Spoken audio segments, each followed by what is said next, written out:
یہ آج کی شب برات ہوگی اور یہ رات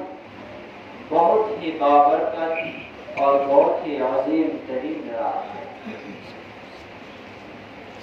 داماد رسول حضرت علی شیر خدا رضی اللہ تعالی عنہ فرماتے ہیں کہ اے لوگو، جب ماہ شعبان المعظم کی 15ویں رات آئے یعنی شب برات آئے تو تم لوگ اس رات میں کثرت سے رب کی عبادت کرو، دل و جان سے رب کی بندگی کرو، خوب تسبیح پڑھو اور خوب عبادتیں کرو، اور جب صبح کی سفیدی نمودار ہو تو سارا دن تم روزہ رکھو۔ حضرت علی فرماتے ہیں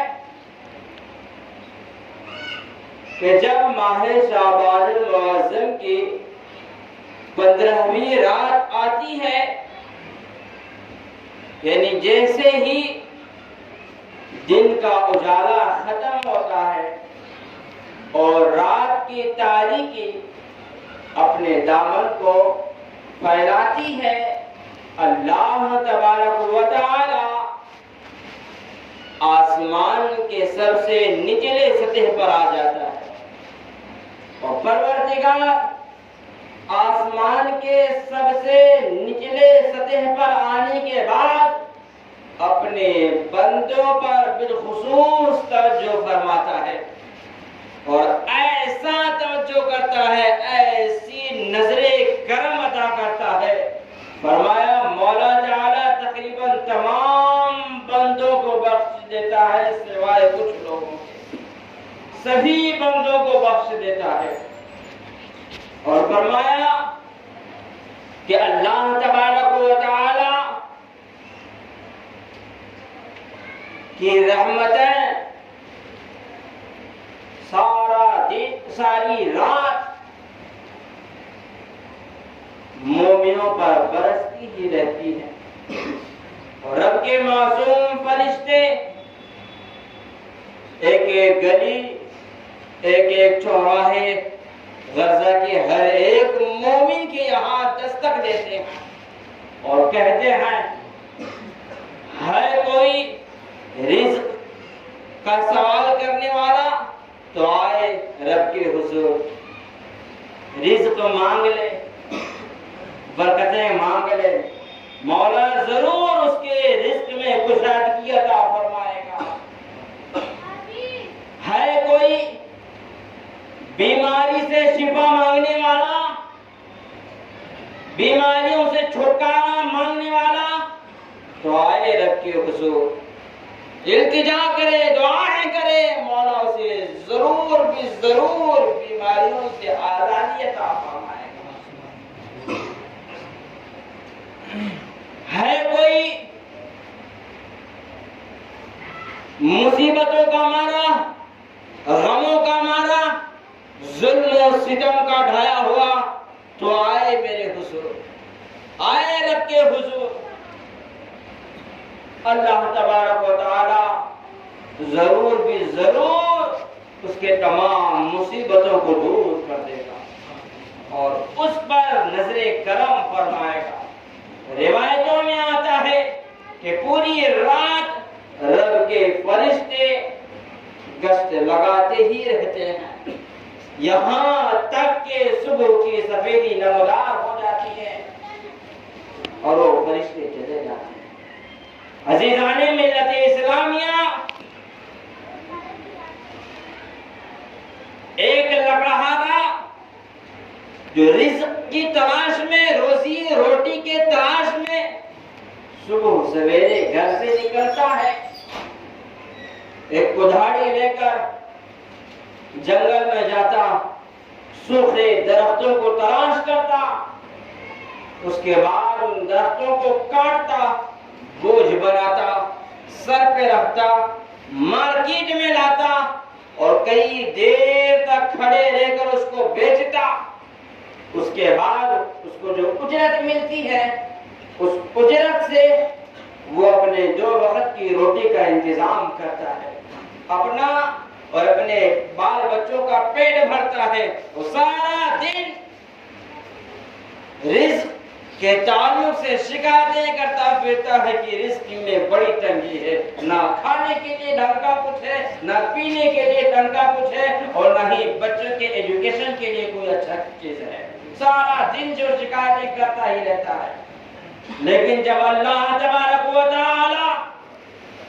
اپنے بندوں پر خاص کرم کرتے ہوئے ایسی مقدس راتیں عطا فرماتا ہے، تو ایسی راتیں پا کر ایسے غریب، ایسے لکڑہارے لوگ بھی سو جاتے ہیں، چادر تان کر پوری رات خوابوں و خرگوش میں ہوتے ہیں، اور صبح اٹھ کر پھر وہی شکایتیں شروع کر دیتے ہیں۔ یہ غریب کسان جس کے پاس 1-2 بیگھہ کھیت بھی نہیں، دوسروں کے یہاں مزدوری کر کر اپنا اور اپنے بچوں کا پیٹ بھرتا ہے، نہ پہننے کے لیے ڈھنگ کا کچھ ہے، نہ کھانے کے لیے ڈھنگ کا کچھ ہے،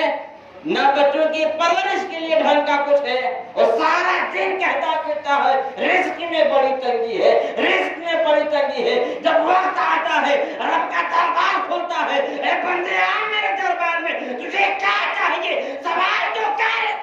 تو سوال کرنے نہیں آتا ہے، وہ بھی چادر تانے سو رہا ہوتا ہے۔ ایک بندہ اپنے مالک کے دربار میں لگاتار بہار کرتا ہے، رزق میں بڑھائی، پگار بڑھاؤ، کچھ ادائیگی کرو۔ وہاں پر وہ احتجاج بھی کرتا ہے، نوکریاں بھی چھوڑ دیتا ہے، پر اپنے رب کے حضور ایک بار بھی نہیں آتا، اپنے رب کے حضور ایک مرتبہ بھی نہیں آتا ہے۔ اے لوگو، تم کہاں بھٹکے پھرے ہو؟ تم کہاں جا چکے ہو؟ ایسی راتیں پا کر ایسے لوگ سو جاتے ہیں جنہیں شدید ضرورت ہے، وہ بیمار جو جب تک کہ دوائیاں نہ کھائیں سو نہیں سکتے ہیں، ایسی راتوں میں وہ پہلے دوائی کھا لیتے ہیں، جبکہ انہیں چاہیے کہ وہ نہ ہی سوئیں اور اپنے رب کے حضور خوب دعائیں کریں، مولا مجھے شفا دے، شفا دے، لیکن وہ بھی دوائیاں کھا کے سو جاتے ہیں۔ آپ معاشرے میں نگاہ اٹھا کر دیکھیں پیارے، جتنے دکان والے ہیں، کاروبار والے ہیں، ہر ایک شکایت کرتا ہے دکانیں نہیں چلتی ہیں، کاروبار ٹھپ پڑے ہیں، ہمیشہ ایک ہی رونا روتے ہیں، نہیں چل رہی ہے، نہیں چل رہی ہے۔ مجھ سے تو کبھی کبھار ہمارے بانگی صاحب جو ہے ہر مہینہ جاتے ہیں، اور جب تک کہ 4 بار دوڑاتے نہیں 150 دیتے بھی نہیں دیتے ہیں، اور ہمیشہ رونا روتے ہیں کہ رزق میں بڑی تنگی ہے۔ رزق کو لے کر رونے والوں، آؤ رب کے دیار میں، آؤ رب کے دیار میں، آؤ رب کے حضور، رب کی رحمتیں تمہیں فریاد کر رہی ہیں،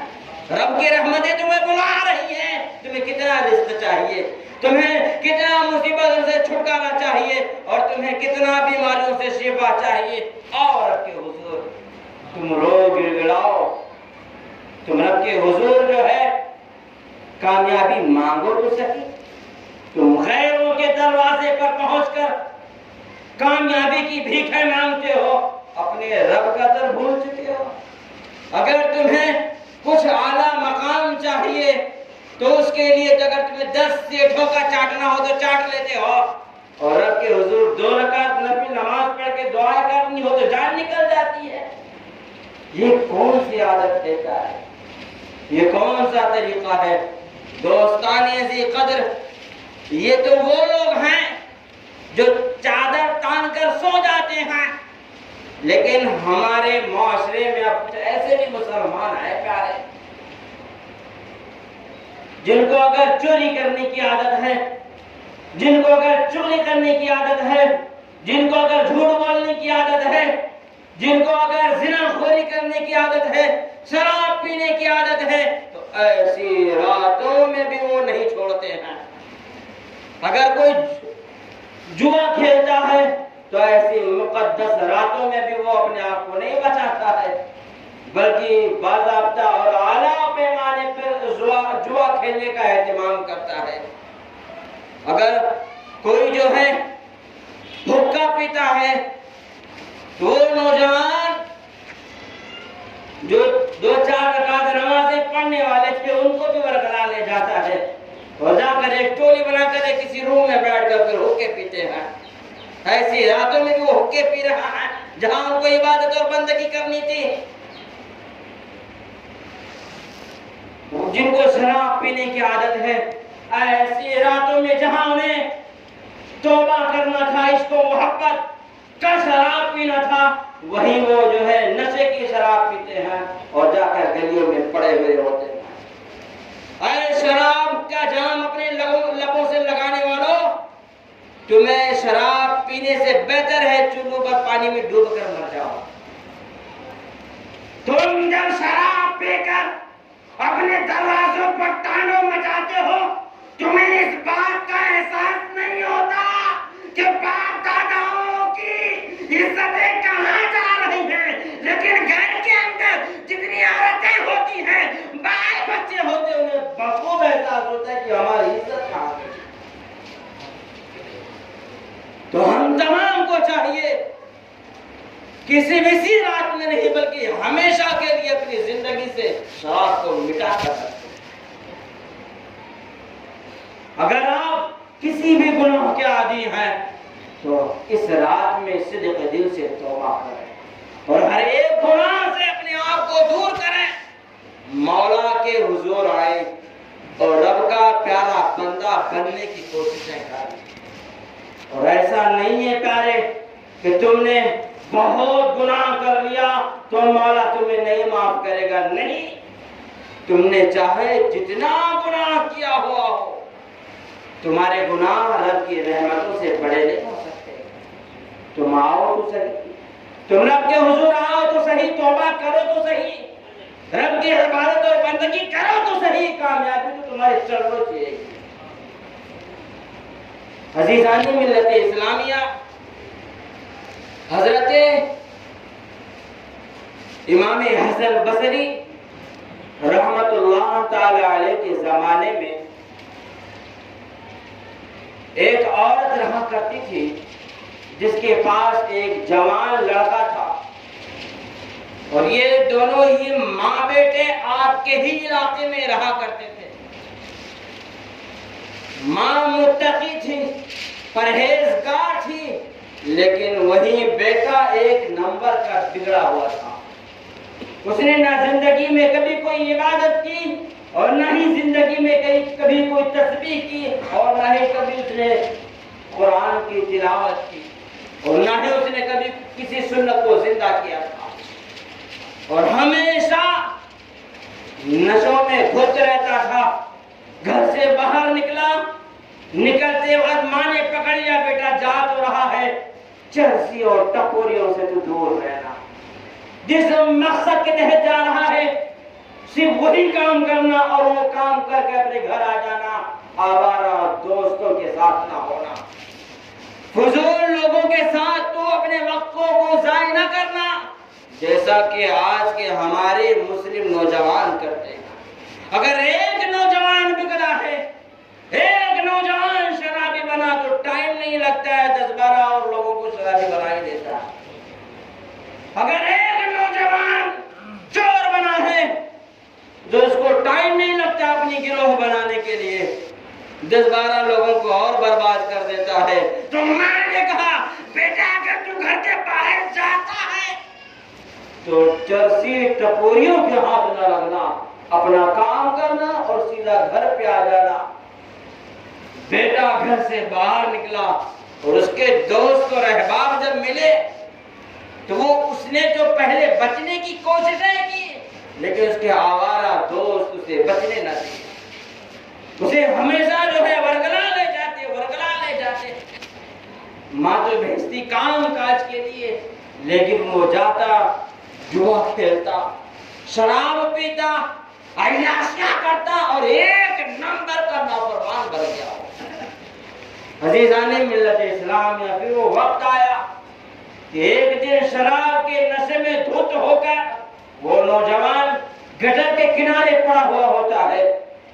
کچھ لوگ اس کو وہاں سے اٹھا کر لاتے ہیں اور اس کے گھر پر چھوڑ دیتے ہیں۔ ماں کی نگاہیں جب بیٹے پر پڑی تو ماں نے کہا میرے بیٹے کی یہ حالت کس نے کی؟ تو لوگوں نے کہا کسی اور نے نہیں کیا، اس نے خود سے ہی اپنی حالت کی ہے اور اس نے شراب پی کر اپنے آپ کو اس طرح سے جلایا ہے۔ عزیزان ملت اسلامیہ، ماں روتی رہ گئی،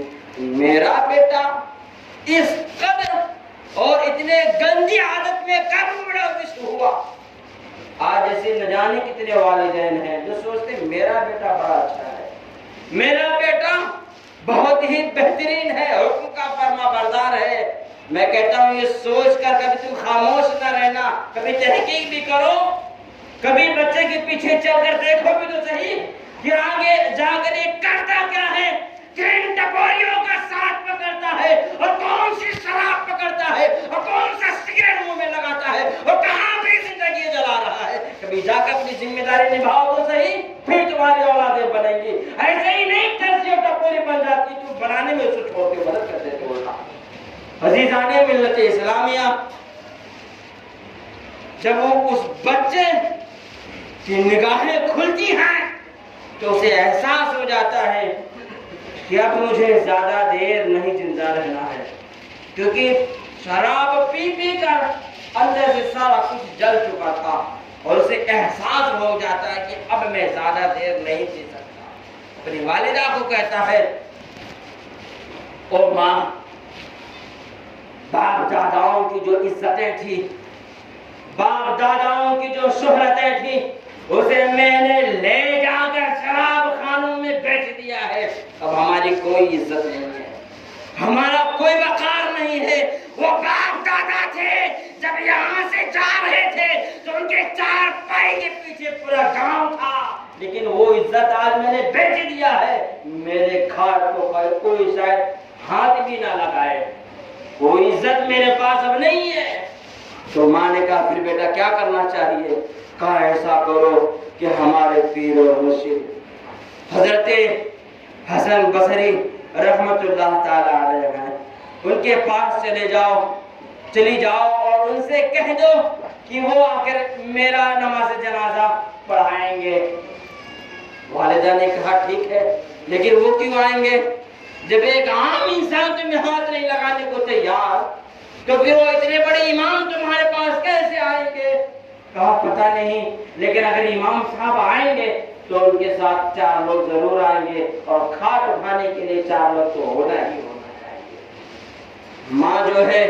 بیٹے کی تکلیف کو دیکھتے ہوئے حضرت حسن بصری رحمت اللہ تعالی علیہ کے دربار میں گہار لگانے چلی جاتی ہے۔ حضرت امام حسن بصری کہتے ہیں ماں، میں تیرے بیٹے کا جنازہ نہیں پڑھا سکتا کیونکہ وہ بہت بڑا نافرمان ہے، وہ بہت بڑا بیوقوف ہے، اس نے جو ہے ساری زندگی شراب کے بٹوں میں گزاری ہے، زنا خوری اس نے کی ہے، چوری اس نے کی ہے، دغا بازی اس نے کی ہے، دوسروں کو ستایا اس نے ہے، بیواؤں کو ستایا اس نے ہے، یتیموں کو ستایا اس نے ہے، اور دنیا بھر کا گناہ اس نے کیا ہے، اور میں اس کا جنازہ نہیں پڑھا سکتا۔ نہ جانے کتنوں کا قرضہ وہ اپنے سروں پر رکھا ہے، میں اس کا جنازہ نہیں پڑھا سکتا۔ ماں جو ہے مایوس ہو کر ریٹرن چلی آتی ہے۔ بیٹے سے کہا امام صاحب نے تو نماز جنازہ پڑھانے سے منع کر دیا ہے۔ پھر بیٹے نے کہا او ماں، اگر میرے تمام گناہوں کو آسمان کے چھاتی پر بچھا دیا جائے